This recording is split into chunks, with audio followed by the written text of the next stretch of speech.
예, 그 강일의 선생과 저와 같이 일한 기간은 80년대 중반부터 90년대 중반까지 한 10년간이에요. 실질적으로 그 기간 동안에 강일의 선생하고 진짜 실질적인 일을 했지 한 편이죠. 저는 뭐 그 당시에 구민협 대표로 어쨌든 대표성을 가지고 있는 공식적인 입장이었으니까. 근데 전반적으로 부드럽지 못했어요. 강 선생님과 일하는 거는 굉장히 뭐랄까 그분의 엄격함이랄까, 뭐 까다로움이랄까, 그래서 아주 굉장히 스트레스를 많이 받은 그런 입장이에요. 근데 제일 재미있어 강 선생님 생각하면 제일 재밌는 게 박규식 의원이라고 돌아가셨죠? 박규식 의원이 있잖아요. 그 사람이 일대는 뭐 그 당시 무슨 당이야? 하도 하기 막 이른바 민자당 뭐 했고, 두 번째는 그쪽에서 공천이 안 돼서 민주당으로 당선이 됐잖아요. 민주당으로 당선이 됐으니까 이제 우리 편이 된 거 아니에요? 그래서 안동선 의원이 한번 나를 보더니, 자, 우리 편이 됐으니까 진 목사님 박규식 의원을 좀 만납시다. 이렇게 된 거예요. 그래서 이제 박규식 의원이 쉽게 말해서 우리한테 신고하러 나를 이제 한정식집에서 이제 만나서 이제 그 셋이 만나게 됐는데, 박규식 의원이 첫 얘기가 뭐냐면, 진 목사님 내가 하나 물어봅시다. 그래. 뭐예요?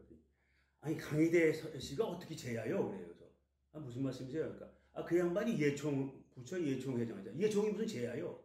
그렇게 얘기를 하더라고요. 그래서 되게 웃겼어요. 그래서 그 친구 또 그런 얘기를 하더라고요. 하여튼 강 선생님은 뭐 예총도 하시고 두루두루 이렇게 하셨죠. 그런데 뭐 우리가 한 10년 동안 뭐 여러 가지 일이 있었지만 가장 중요한 일은 부처 시민신문을 창간한 얘기죠. 그때 아주 온 힘을 다해서 준비를 하고 있는데 내가 굉장히 중대한 퀘션이 생겼어요. 그 뭐냐면 강 선생님도 가깝고 우리가 다 가깝고 마땅히 이 중심적인 역할을 해줘야 될 황 주석 총무가 전혀 움직이지 않는 거예요.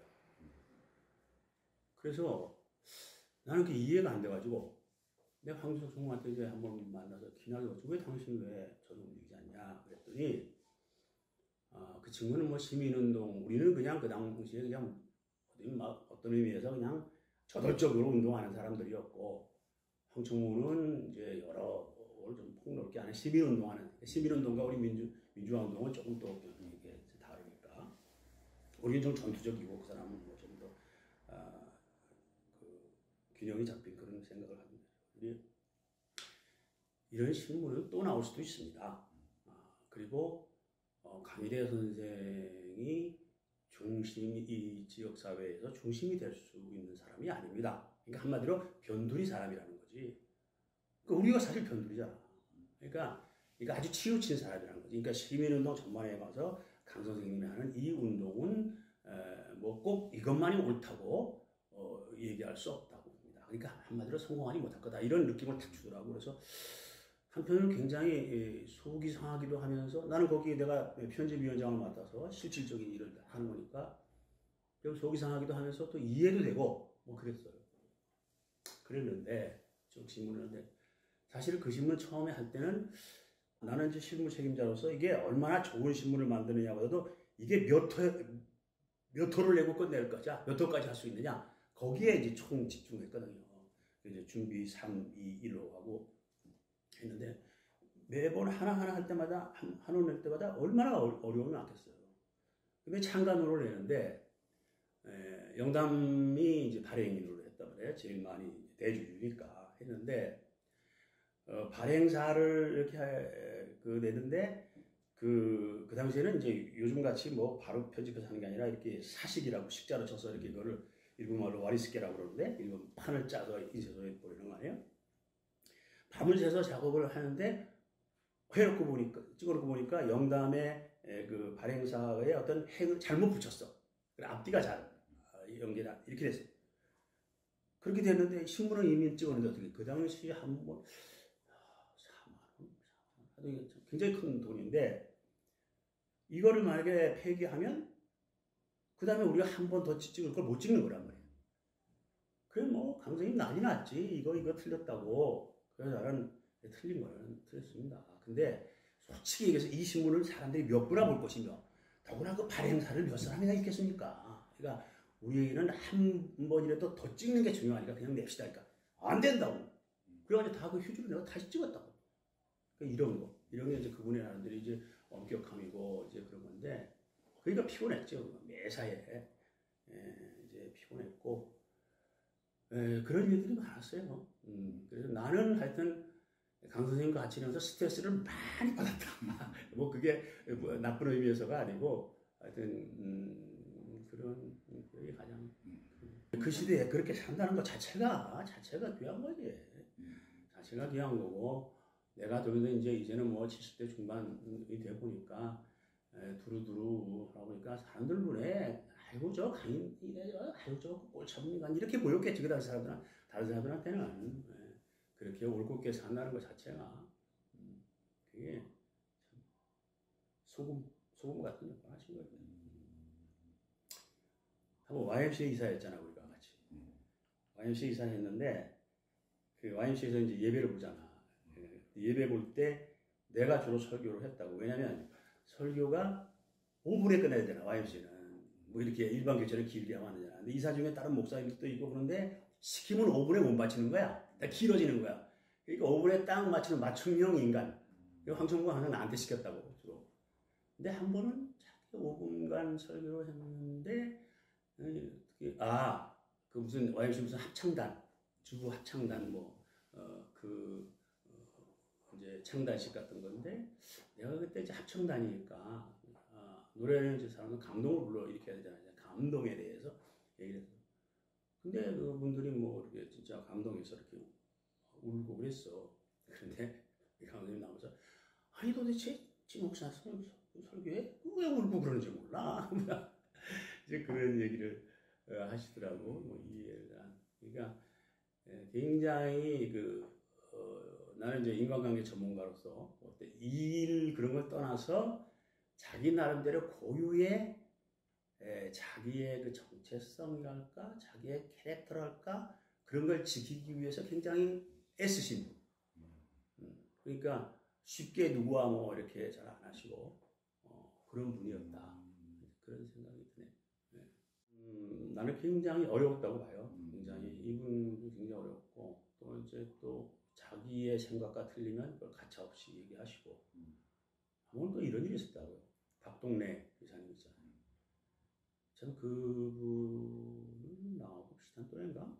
그렇지 나보다 한 살 많을까? 근데 이분이 한번 나한테 부탁을 하는데 무슨 부탁을 하냐면 참 지금 생각해도 기가 막힌 부탁이었어요.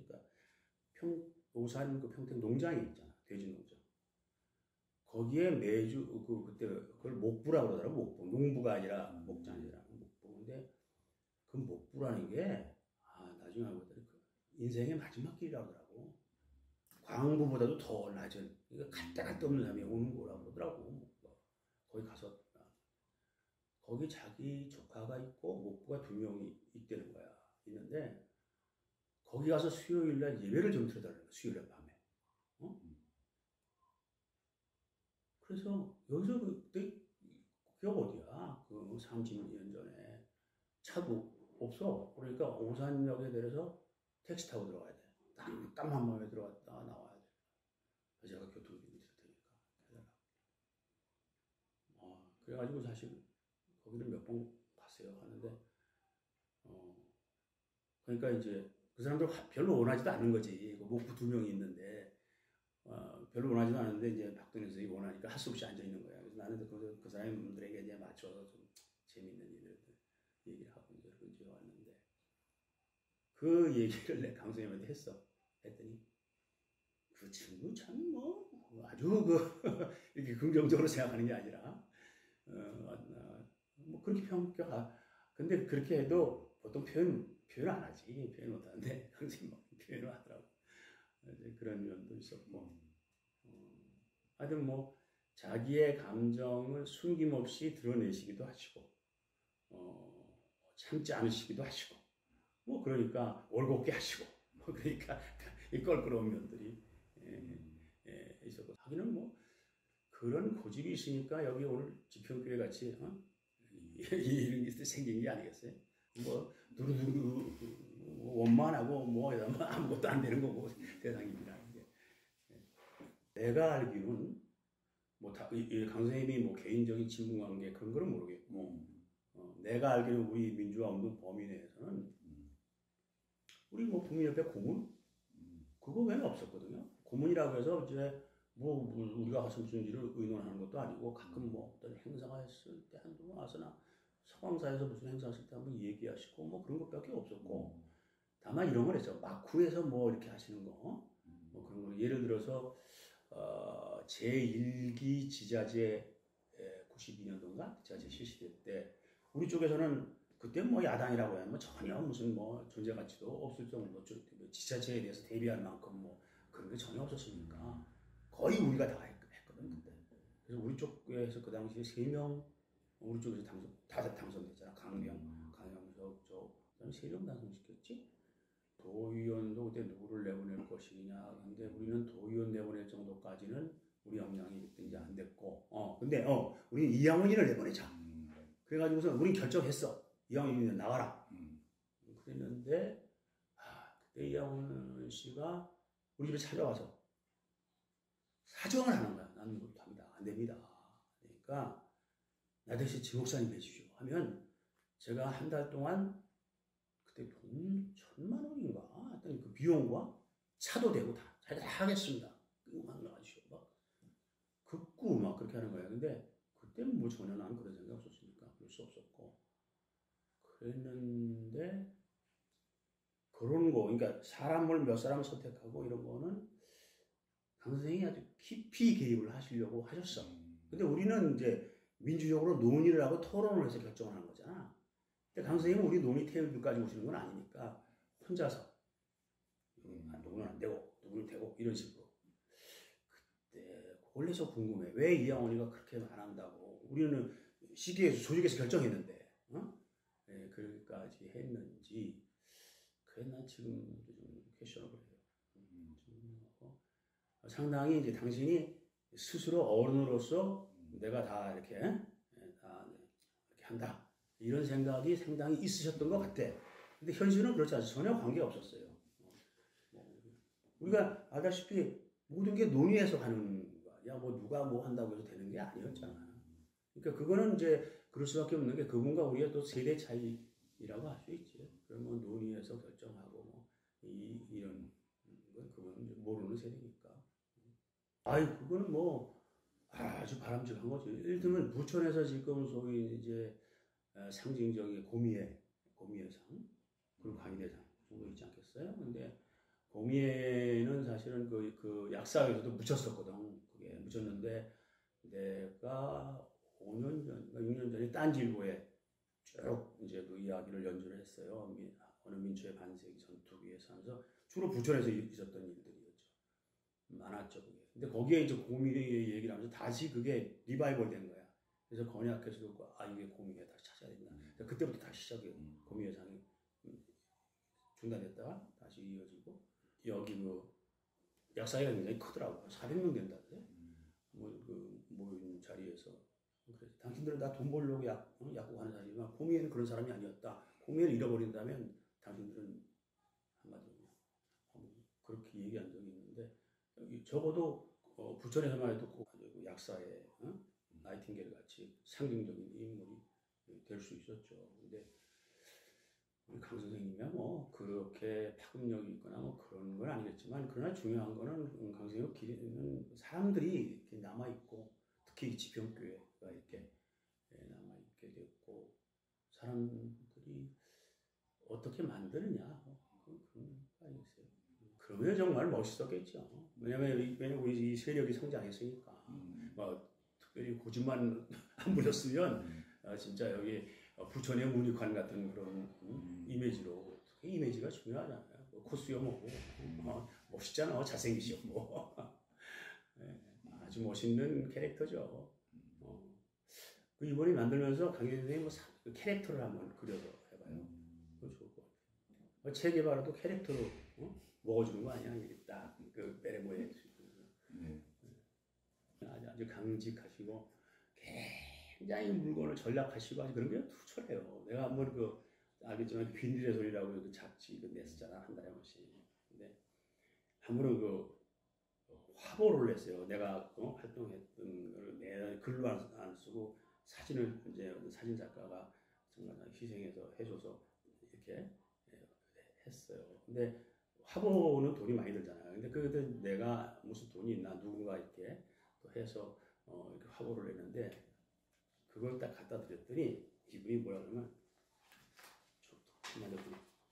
이 종이가 너무 두껍네. 그래서 이렇게 두꺼운 거 돈 많이 드는데 이렇게 두꺼운 걸로 안 해도 되잖아. 그렇게 그 내용을 보는 게 아니고 사진 그림을 보는 게 아니고 그거 이거 너무 귀티나게 나왔다. 그걸 가지고 얘기를 하시더라고요. 이거 디테일한 분이야. 그분의 특징은 꼬장꼬장 한마디로. 그러니까 그게 또 그렇게 사셨고 버텨셨고 그랬지. 지금 계셨으면 캐릭터상으로 멋있는 캐릭터가 있겠지.